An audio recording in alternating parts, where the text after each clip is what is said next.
হয়ে যাওয়ার মতো সংবাদ শখ হয়ে যাওয়ার মতো সংবাদ সারজিৎ জিততে পারল না।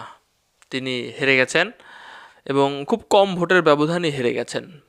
এখানে প্রচুর ভোটার ছিল, তবে তার একটি ভালো লাগার বিষয় হচ্ছে মুখে হাসি নিয়ে তার বিপক্ষ দলকে অভিনন্দন জানানো এবং একসাথে বসে কিছু কথা বলা খুব ভালো লাগছে।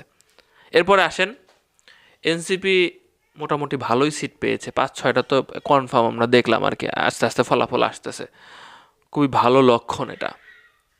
তারপরে আপনাদের জনপ্রিয় আসনগুলো সম্পর্কে আমরা একটু কথা বলি। যে আপনারা নাসিরউদ্দিন পাটোয়ারির কথা যদি বলি, মানে আপনারা কল্পনা করতে পারেন নাই যে এত ভোট উইকেন্ডে কেমনে হইল।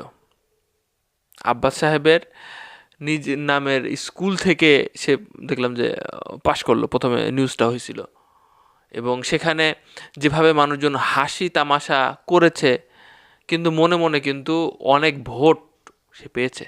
খুব কম ভোটের ব্যবধানে কিন্তু তিনি মির্জা আব্বাস সাহেবের কাছে হেরে গেছেন। ছেলেটার পাওয়ার আছে বলতে হবে, সাহস আছে বলতে হবে। এরপরে আসেন জারার কথা বলি, তাসনিম জারা। সে হেরে গেছেন প্রায় অনেক ভোটের ব্যবধান, মানে 44 আর কোন 1 লাখের উপরে অনেক ভোটের ব্যবধানে যারা হেরে গেছে। তো নাসিরউদ্দিন পাটোয়ারি, তার হারাটা আসলে হারা ওইভাবে হবে না, যারাটা যতভাবে সে মন খারাপ করবে বোঝা যায় আর কি। একটা বিষয় আপনারা খেয়াল করেছেন, হ্যাঁ, বিএনপির হেভিওয়েট প্রার্থীগুলা মানে জিতেছেন, খুব ভালো লাগছে যে তাদেরকে আমরা পছন্দ করি, তারা জিতেছেন বেশিরভাগ ক্ষেত্রে। নুরুল হক নূর জিতেছেন, রাশেদ খান আমরা যতটুকু সম্পর্ক জেনেছি যে তিনি জিততে পারেন নাই। যেটা বলতেছিলাম যে একটা বিষয়ে খেয়াল করেছেন হয়তো বা, সকাল তো হয়ে গেল, সকাল হয়ে গেছে, ফেসবুকে এক ধরনের ভোটের রেজাল্ট, আবার টেলিভিশনে এক ধরনের ভোটের রেজাল্ট। টেলিভিশনে এক ধরনের প্রচারণা, ফেসবুকে এক ধরনের প্রচারণা, মানে জনগণ বিশ্বাস করবে কোনটা, এটা নিয়ে এক ধরনের হিমশিম খাওয়া অবস্থা। যেভাবে টেলিভিশনে রেজাল্ট দিচ্ছে, এতক্ষণও তো মানে ঘোষণা হয়ে যাওয়ার কথা কে প্রধানমন্ত্রী হচ্ছেন, ঘোষণাও দিতেছে না, মানে একটা দম ধরে আছে যে আসলে প্রকৃতপক্ষে হতে যাচ্ছে কে ভাই।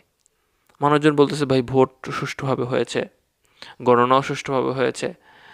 মানুষজন ঘুমিয়ে গেছে রাতে একটুখানি সময়, মনে হচ্ছে এর মধ্যে অনেক ওলট পালট হয়ে গেছে, এমন ব্যাপার স্যাপার বোঝা যাচ্ছে।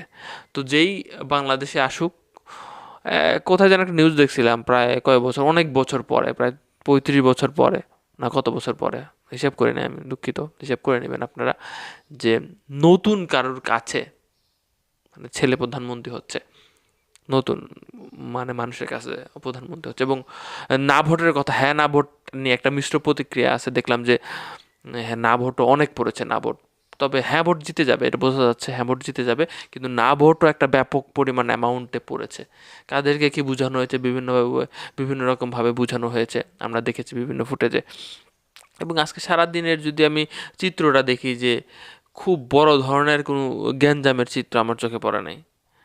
তবে ছোটোখাটো কিছু বিষয় দেখেছি, গ্রামের একদম প্রত্যন্ত গ্রাম এলাকায় কাউকে ভোট কেন্দ্রে যেতে দিচ্ছে না, এক জায়গায় মনে হয় স্বামী স্ত্রী তালাক হয়ে গেছে কিনা, মানে বিষয়গুলা গ্রামগঞ্জে ঘটেছে। আবার কিছু কিছু ঘটনা দেখেছি আমি, একজনের ভোট আরেকজন দিয়ে দেওয়া, একজন বাইরের দেশে আছে তার ভোট দিয়ে দেওয়া, বা একজন দেশে আছে তাকে মানে তার ভোট বাইরের দেশ থেকে ব্যালট বক্সে মানে চিঠির মাধ্যমে চলে আসা, এই কিছু ব্যাপার স্যাপার আছে, কিছু প্রতিবন্ধকতা আছে। এখন আপনি এত কষ্ট করে ভোট কেন্দ্রে গেলেন, যা দেখলেন যে আপনার ভোট হয়ে গেছে, মানে এটার জন্য আমাদের ন্যাশনালিটি কার্ডের ছবির অনেক ঝামেলাও আছে, হয়তো বা ওখানে যারা বসে আছে ওই ছবিটার সাথে মিলাইতে পারে না, আমার ছবির সাথে তো মিলাইতে গেলে অনেক কষ্টকর, আর প্রচুর বিচক্ষণ হইতে হবে। আমার মনে হয় বড় ধরনের একটা উদ্যোগ নেওয়া উচিত, যে সবার ছবি চেঞ্জ করতে হবে, বর্তমান ভালো ছবি দিতে হবে, তাইলে হয়তো এমন ধরনের ঘটনা অনেকটা এড়ানো সম্ভব হয়, আবার অন্যরকম হাতও থাকতে পারে। তো ভালো থাকবেন, ভালো মানুষের কাছে ভালোভাবে দেশ চলুক।